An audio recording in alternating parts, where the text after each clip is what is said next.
Di kolam ini adalah tempat calon indukan belut. Relatif sudah hampir 3 minggu tapi belum ada gejala bertelur.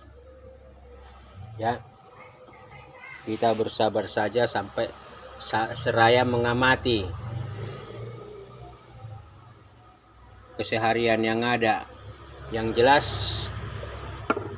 calon indukan yang ditempatkan di sini sekitar 8 ekor itu tidak ada yang mati.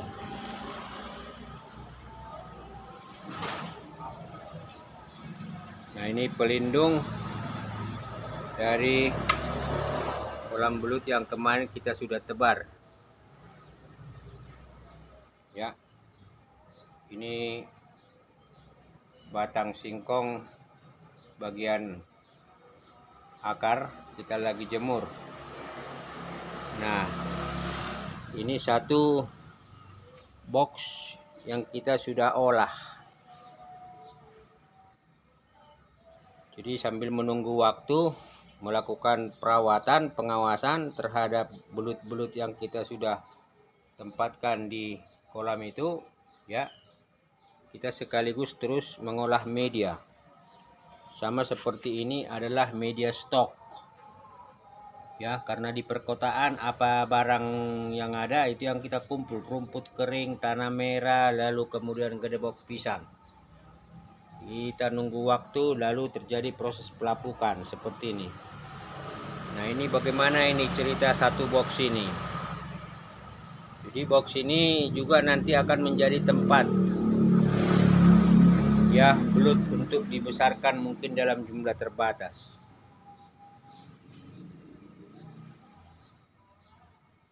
Ini masih ada yang menunggu proses pengolahan.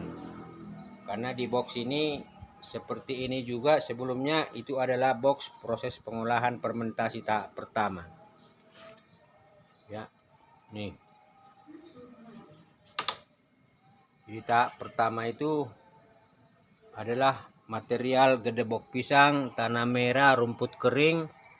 Kita busukkan seperti ini, kita lapuk, kita tunggu waktu sudah menyusut. Dan kemudian airnya dari box ini kita keluarkan material itu. Ada di karung ini. Ya. Nih. Jadi proses yang kita lakukan dalam setiap box itu adalah 2 tahapan. Ini tadi box ini saya sudah kontrol tempat pembuangan airnya. Karena kadang di setiap box itu, box kulkas itu ada tempat pembuangan air.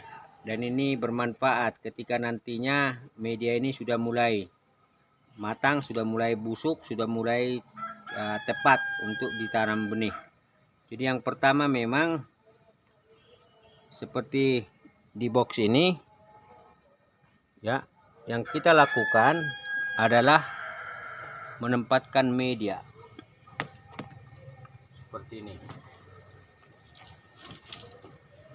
Media ini relatif sudah hampir 3 minggu. Ya.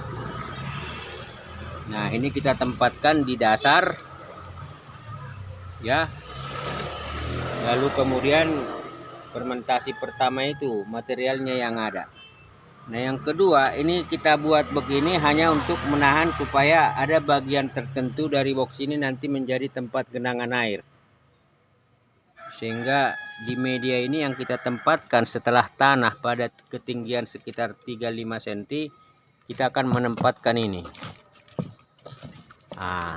Batang singkong ini. Ini sudah kering. Jadi potensi tumbuhnya sudah nggak ada. Ya. Kita tempatkan sini. Nanti kita akan tambahkan. Yang itu. Masih ada lagi bagian sana. Nah, kita tambahkan, kita taruh di sini. Kemudian nanti tanah ini kita tuang lagi, ya, ke box ini. Jadi kita akan tata sampai ke ujung sana. Itu adalah batang-batang singkong. Ya.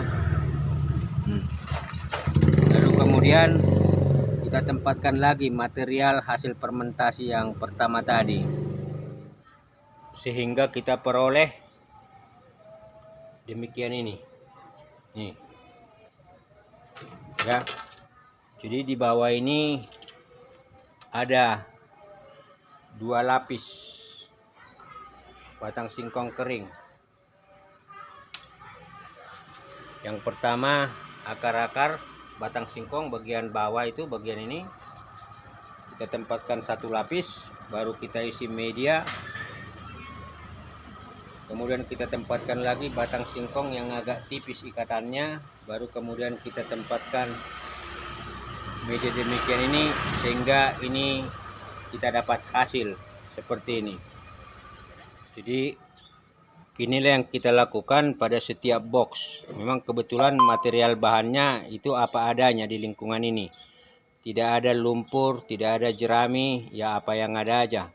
Paling kita sabar mengolah supaya pada akhirnya media ini itu boleh dikatakan memenuhi standar dalam budidaya belut.